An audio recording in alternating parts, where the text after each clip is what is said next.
بچپن کے دوست بھی تھے اس کے. اس نے خط لکھا کہ تم حکیم بھی ہو اور بڑے عقل مند بھی ہو، لیکن آؤ ایک بات ہے تم سے کرنی ہے. جیسی میرا خط تمہیں ملے فوراً چلے آنا مکے میں. یہ خط حبیب یمنی تک پہنچا. جیسی خط ان کے پاس پہنچا انہوں نے فوراً سفر شروع کیا. مکے کی سرحد پر آئے. ابھی مکے میں داخل نہیں ہوئے ہیں کہ ابو جہل پہلے ہی باہر کھڑا ہو گیا تھا اور ہاتھ میں روئی لے کے کھڑا تھا. حبیب یمنی کو آتے دیکھا، اتارا نیچے کا. نیچے اتر. نیچے اترے حبیب یمنی کا اب کیا کہنا ہے؟ کہا پہلے یہ روئی لو اپنے کانوں میں لگا لو. کہا کس لیے؟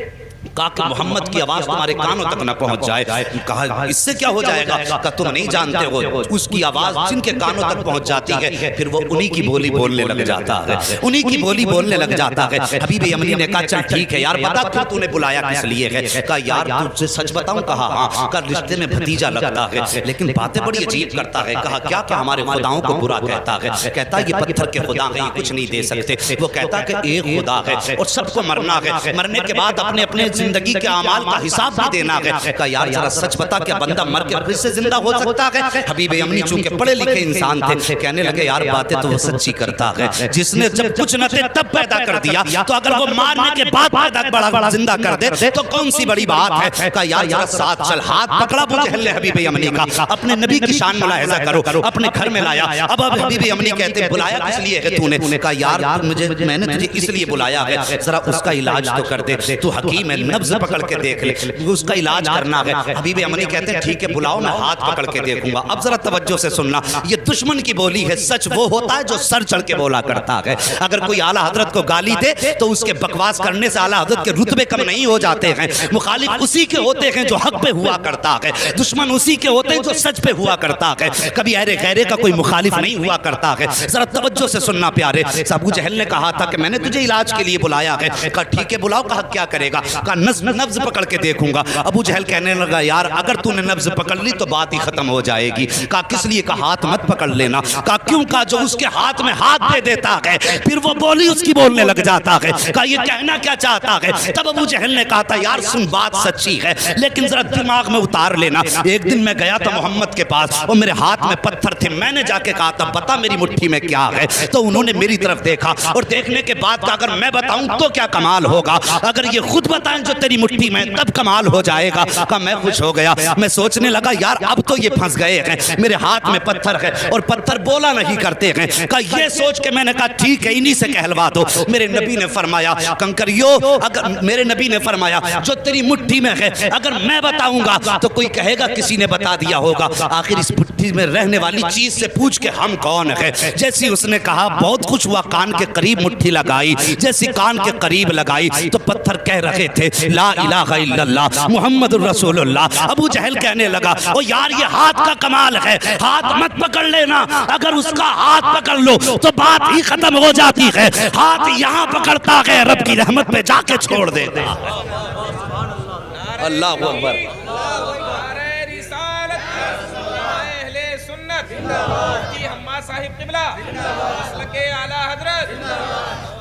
ہاں صاحب کہا کہ ہاتھ مت پکڑ لینا. کہا ٹھیک ہے پھر. کہا پھر اگر ہاتھ نہیں پکڑنا تو کم سے کم اس کی آنکھوں میں جھانک کے دیکھوں گا. آنکھوں کے ذریعے بھی بیماری کا پتہ چلتا ہے. یہ ڈاکٹر لوگ بیٹھے ہوئے ان سے پوچھئے آنکھوں کے ذریعے بیماری کا پتہ چلتا ہے. اور یہ علماء اکرام ہے بڑے بڑے علماء، ان سے پوچھئے کہ جادو اور آسیب کا پتہ بھی آنکھ سے چل جاتا ہے.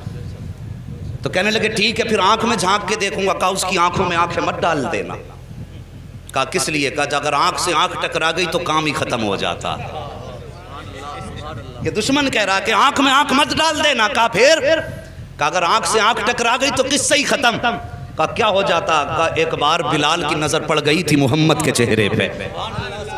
پورے مکے نے مارا یہاں تک کہ جسم سے خون بہا، کھال جلائی، چربی پگھل کے جلی. میں نے کئی بار مار کے کہا تھا محمد کا دامن چھوڑ دے. کہنے لگا اس کی آنکھوں کا کمال یہ ہے کہ جب سے اس کی نظر محمد کی نظروں سے جا کے ٹکرائی ہے دنیا کا ظلم ایک پلے میں، بلال کی ہمت ایک پلے میں. وہ دنیا چھوڑنے تیار ہے، محمد کو چھوڑنے تیار ہی نہیں ہوتا.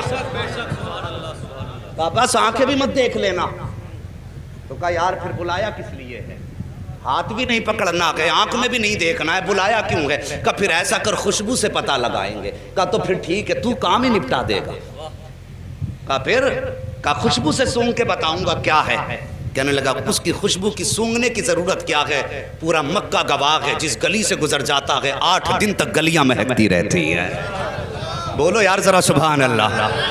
اجی اگر تھک کے بھوکے بیٹھیں تو میں قربان بھائی سے کہوں گا انہیں پہلے کھانا بانٹ لیں، اگر تھک کے نہیں بیٹھے تو محبت سے بولیں ذرا یا رسول اللہ۔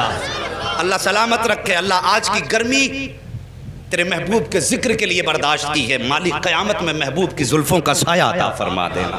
بس توجہ کرے، اگر تیرے میرے یار کی باتیں ہوں، اپنے محبوب کے تذکرے ہوں تو محبوب کا دل ٹھنڈا ہوتا ہے۔ ہم نے رب کے محبوب کا ذکر چھیڑا گیا، یقیناً خدا راضی ہو جائے گا۔ بس توجہ کریں، کہنے لگا خوشبو سونگنے کی ضرورت کیا ہے، جن گلی سے گزر جاتے ہیں 8 دن تک گلیاں مہکا کرتی ہیں۔ کہا کوئی ثبوت ہے؟ کہا ہاں۔ کہا کیا؟ کہا گزار کے دیکھ لو اور آنے بھی دو، قدم رکھنے سے پہلے خوشبو گھر میں آ جائے گی۔ ایک دن میرے نبی نے نا اپنی زوجہ حضرت خدیجۃ الکبریٰ سے کہا تھا، خدیجہ 25 سال ہو گئے میرے ساتھ، 25 سال میرے ساتھ ہو گئے تمہیں، لیکن کبھی محمد کو دروازہ بچانے کی ضرورت نہیں پڑی۔ سارے بولو صلی اللہ علیہ وسلم۔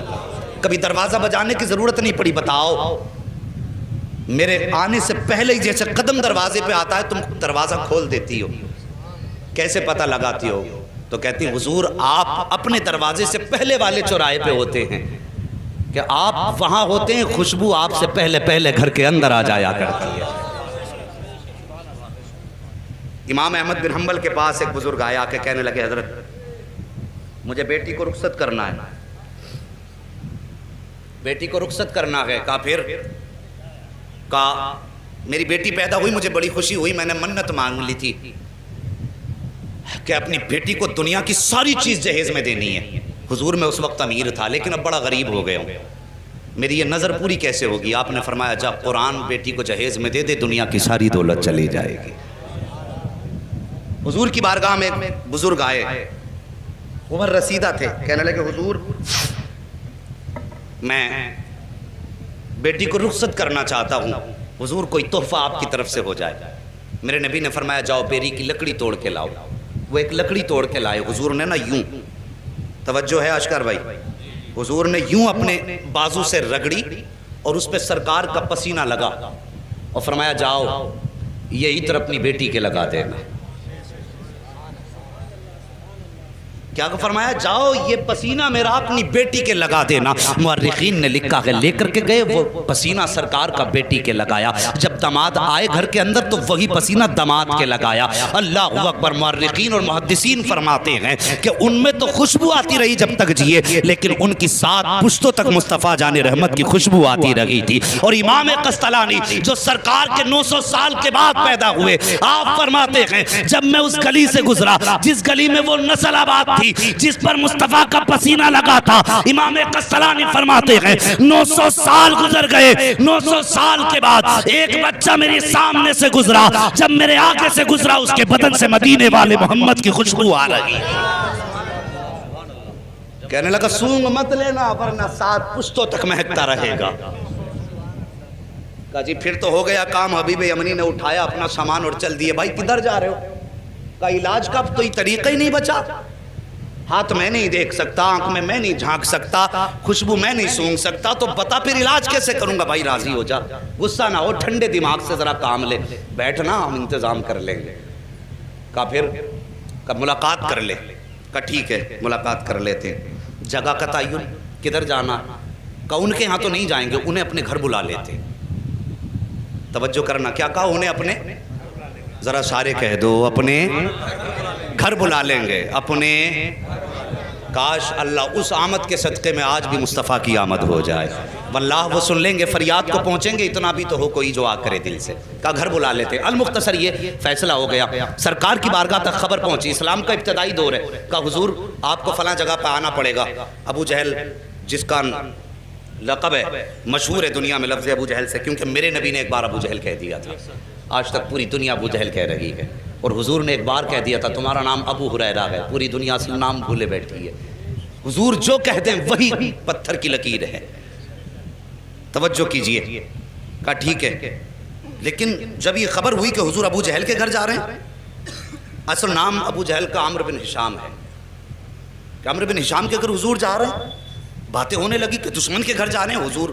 کا دل تھوڑا رنجیدہ ہوا، یا اللہ مکے میں ایسی باتیں ہو رہی ہیں، فوراً رب کی جانب سے پیغام آیا، محبوب اداس کیوں ہوتا ہے، گھر اس کا ہے چرچا تو تیرا ہی کرا رہے ہیں، خرچ اس کا ہے چرچا تو تیرا ہی ہے نا، پریشان کیوں ہوتا ہے، اللہ اکبر۔ اب سرکار کو دعوت دے دی گئی، اب ابو جہل کی پلاننگ دیکھو، کہنے لگا سنو بھائی، میں نے یہ سنا جب وہ آتے ہیں تو تم اس کی عزت کے لیے کھڑے ہو جاتے ہو، آج وہ آئے نا تو کوئی کھڑا مت ہو جانا، اپنی جگہ سے مت اٹھ جانا، تاکہ انہیں لگے کہ ان کی اوقات کیا گئی، اسے معلوم نہ تھا آج پالا کس سے پڑ گیا ہے، یہ جانتا نہیں تھا آج کس سے پنگا لے رہا ہے، کہا اٹھنا مت تاکہ انہیں اپنی عزت کا پتہ چل جائے، لیکن یہ اپنی پلاننگ کر رہا تھا۔ ادھر رب نے فرمایا جبریل جی رب جلیل، کہا کیا کر رکھے ہو، کہا رب حکم فرما دے، کہا آج ابو جہل کے گھر میں پلاننگ ہو رہی ہے، محبوب آئے تو پھر کسی کو اٹھنا نہیں ہے، کہا جاؤ فرشتوں کی جماعت ساتھ لے کے چلے جاؤ، اور جتنے بیٹھے ہیں نا ابو جہل عتبہ شیبہ بڑے بڑے دشمن، سب کے پیچھے جا کے ایک ایک فرشتہ کھڑا کر دو، جیسے محبوب پہنچے اور جو اٹھنا نہ چاہے جبریل تیری ذمہ داری ہے کان پکڑ کے اس کو سیدھا کھڑا کر دینا۔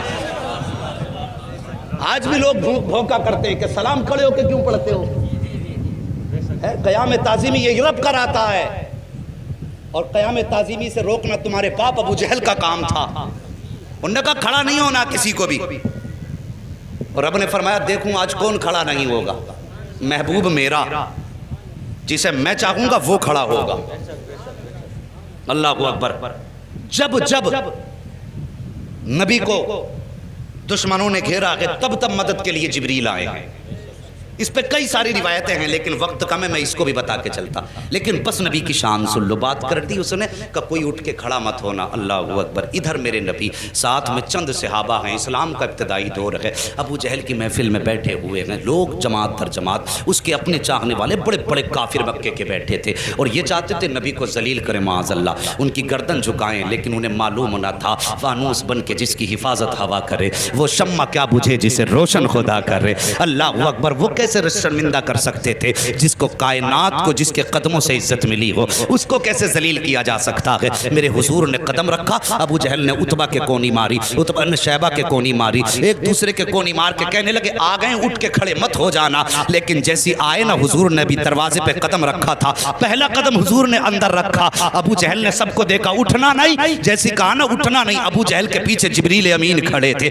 سب سے پہلے ابو جہل کا کان پکڑا اور سیدھا کھڑا کر دیا، جب ابو جہل کھڑا ہوا عتبہ خود کھڑا ہو گیا، شیبہ خود کھڑا ہو گیا، دشمن خود بخود کھڑے ہو گئے، جب سب کے سب کھڑے ہو گئے میرے حضور نے اندر قدم رکھا، آئے عزت سے اپنی جگہ پہ بیٹھے، اور بیٹھنے کے بعد پھر پوری جماعت پہ ایک نگاہ ڈالی، جب نگاہ ڈالی ایک دوسرے کو تک رہے تھے، عتبہ شیبہ سے کہہ رہا تھا یار کیوں کھڑا ہو گیا، شیبہ عتبہ سے کہہ رہا تھا تو کیوں کھڑا ہوا، سب مل کے چودھری ابو جہل سے کہہ رہے تھے تم کیوں کھڑے ہو گئے، وہ کہہ رہا تھا یار مجھے خود نہیں پتا چلا میں کیسے کھڑا ہو گیا ہوں، میرے حضور بیٹھے ہیں، اور بیٹھنے کے بعد پھر میرے آقا نے فرمایا تھا چھوڑ دے اس کے کان، اتنا کہا نہ دھڑام سے ابو جہل نیچے گرا، جیسے نیچے گرا حبیب یمنی کہتے ہیں او حبیب یمنی نے کہا تھا ابو جہل پتا چل گیا ہے کہ سچا کون ہے جھوٹا کون ہے، تیرے کھڑے ہونے نے بتا دیا ہے کہ جھوٹا تو ہے، سچا رب نے محبوب کو بنا کے بھیجا ہے۔